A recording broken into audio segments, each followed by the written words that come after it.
একজন মা, তার ইন্তেকাল হয়েছে, ইন্তেকাল করেছে মা। যে রুমের ভিতরে ইন্তেকাল করছে রুমটা ময়লা আবর্জনা দ্বারা পরিপূর্ণ। তথ্যপত্র নেওয়ার পরে খোঁজ নিয়ে জানা গেল যেই মহিলাটি ময়লার ঘরে তার লাশ পাওয়া গেল, পচা লাশ পাওয়া গেল। এই মহিলার 4টা সন্তান, 3টা সন্তান ছেলে, 1টি মেয়ে। বড় ছেলে সচিব, মেজো ছেলে বুয়েটের শিক্ষক, ছোট ছেলে কানাডার প্রবাসী, আর মেয়ে হলো শিক্ষিকা। আর মার ইন্তেকাল হলো ময়লা আবর্জনার একটা রুমে, পচা লাশ বের হলো। মানবতা কোথায়? 4টা সন্তানের একটা সন্তানের নিকটেও কি মা আশ্রয় পেল না? এর নাম হলো রাহমা। আল্লাহ পাক বলছেন তোমার দিলটাকে রহম করে দাও পিতামাতার জন্য। কার জন্য বলুন তো? বাবা মায়ের জন্য। আল্লাহ পাক বলছেন, আল্লাহ পাক বললেন জানাহাজুল্লি মিনার রাহমাম, তোমার দিলটা একেবারে রহম করে দাও পিতামাতার জন্য, প্রশস্ত করে দাও, নরম করে দাও। প্রশ্ন যদি করি আল্লাহ আমার নাই বাবা মা, আর পৃথিবীতে আমি এখন কি করব? আল্লাহ ভাই আরো কাজ আছে রে বান্দা। তুই তোর বাবা মার জন্য প্রতিনিয়ত তোমার রবের কাছে তুমি দোয়া করতে থাকবে। কর রব্বির হামহুমা কামা রব্বায়ানি সগীরা। বলুন না আমার সাথে, রব্বির হামহুমা কামা রব্বায়ানি সগীরা। আয় আমার রব, পৃথিবীতে বাবা মা যেমন করে ছোট্টবেলায় কোলে পিঠে করে মানুষ করেছি, এই কবরের ভিতরে তারা শুয়ে আছে কেমন করে জানি না রে রব। বাবা মা যেমন করে রহমতের কোলে লালন পালন করেছে, তুমিও তোমার রহমতের কোলে ওই বাবা মাকে তুমি লালন পালন করো। জোরে বলুন একটু আল্লাহু আকবার। এভাবে যে দোয়া করতে হবে, পৃথিবীতে কেমন আদব কেমন করে করতে হবে সেটাও বলা হয়েছে। ইন্তেকালের পরেও তাদের জন্য দোয়া করতে হবে। অপ্রিয় বন্ধু,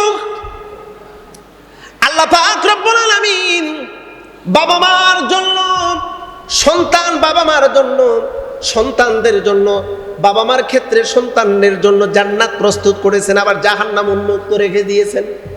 হুজুর বলেছেন হুমা জান্নাতুকা আও নারুকা, পিতামাতা হলো সন্তানের জন্য জান্নাত অথবা জাহান্নাম। তাদের সাথে যদি দুনিয়ায় ইহসানমূলক আচরণ করা যায়, ভালো আচরণ করা যায়, জান্নাতের দরজা উন্মুক্ত।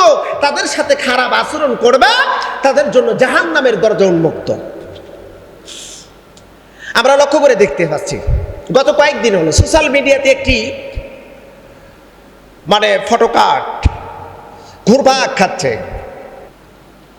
একজন মা, তার ইন্তেকাল হয়েছে, ইন্তেকাল করেছে মা। যে রুমের ভিতরে ইন্তেকাল করছে রুমটা ময়লা আবর্জনা দ্বারা পরিপূর্ণ। তথ্যপত্র নেওয়ার পরে খোঁজ নিয়ে জানা গেল যেই মহিলাটি ময়লার ঘরে তার লাশ পাওয়া গেল, পচা লাশ পাওয়া গেল। এই মহিলার 4টা সন্তান, 3টা সন্তান ছেলে, 1টি মেয়ে।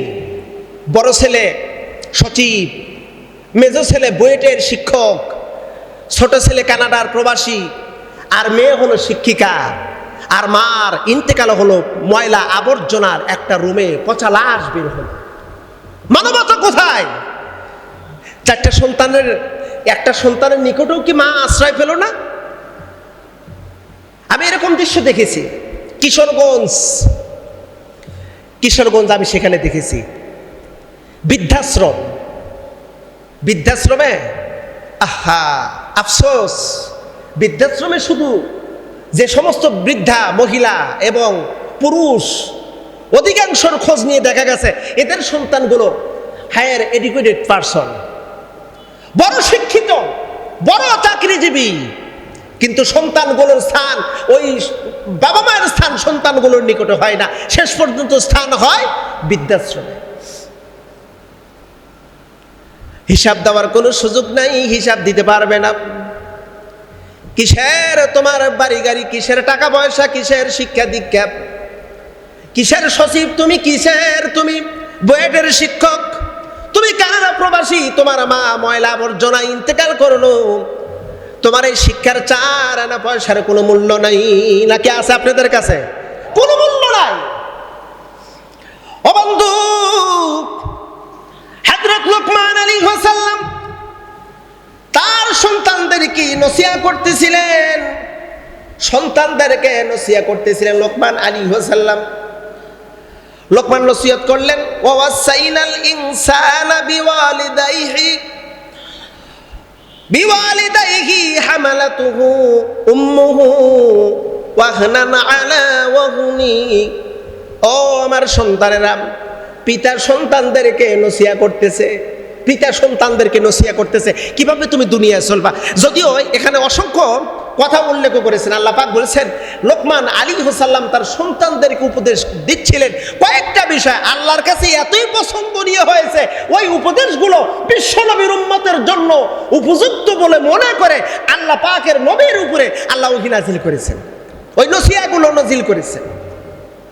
এর মধ্যে একটি হলো সন্তানদেরকে নসিহত করতেছে, ও আমার সন্তানেরা, পিতামাতার ক্ষেত্রে তোমাদের সজাগ থাকতে হবে, সতর্কতা থাকতে হবে, তাদের ক্ষেত্রে তোমরা ভালো আচরণ করবা। এর মধ্যে ভালো করে জেনে রাখো, হামালাতুহু উম্মুহু ওয়াহনান আলা ওয়াহনি। ও সন্তান, পিতামাতার মধ্যে তোমার মা কিন্তু কষ্টের উপর কষ্ট করে লালন পালন করেছে, কষ্টের পর কষ্ট করে তোমাকে জন্ম দিয়েছে। ও বন্ধু, মেডিকেল সায়েন্স যারা মেডিকেলের অফিসার, যেমন যারা বড় বড় বিশেষজ্ঞ যারা সার্জারি করেন, এই সমস্ত সার্জারদের কাছ থেকে আপনারা একটু জেনে রাখুন, আমার মা, আপনারা মা, আমাদের মা কেমন করে সন্তান ডেলিভারি করেছে, তাদের কতটা কষ্ট হয়েছে। আল্লাহ রাসূল বলেন, একটা মা সন্তান ডেলিভারি করতে গিয়া যতটা যন্ত্রণা পায়, এই যন্ত্রণাগুলো যদি একত্র করা যায়, হাজারটা মৃত্যুর যন্ত্রণার চাইতেও মা একবার সন্তান ডেলিভারি করতে তার চাইতে বেশি কষ্ট হয়। একবার সন্তান ডেলিভারি করতে হাজার মৃত্যুর সমান কষ্ট একটা মা একটা সন্তান ডেলিভারি করতে তার কষ্ট হয়ে যায়। আল্লাহ পাক বলছে ওয়াহনান আলা ওয়াহনি। অহনুন শব্দের অর্থ হলো এত কষ্ট, মৃত্যুর চাইতেও চরম কষ্ট।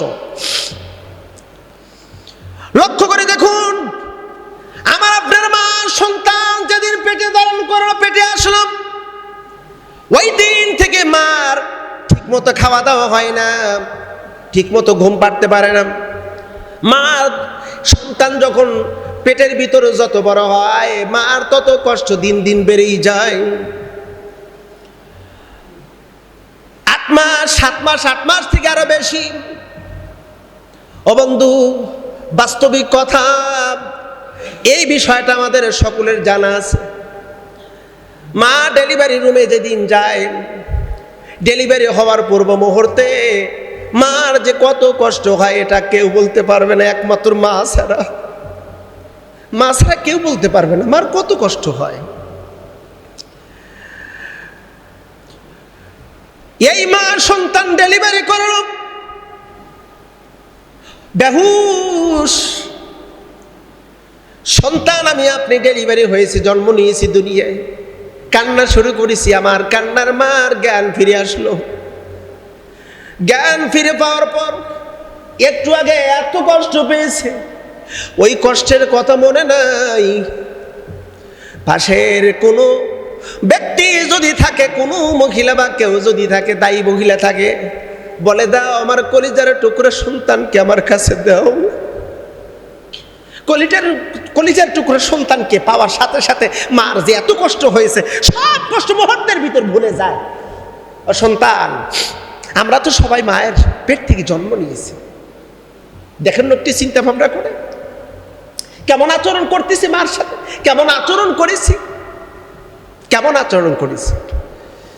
ও প্রিয় বন্ধু, এই জন্য আল্লাহ পাক সুবহানাহু ওয়া তাআলা বলেছেন, বান্দা, বাবা মার সাথে তোমাকে ভালো আচরণ করতে হবে।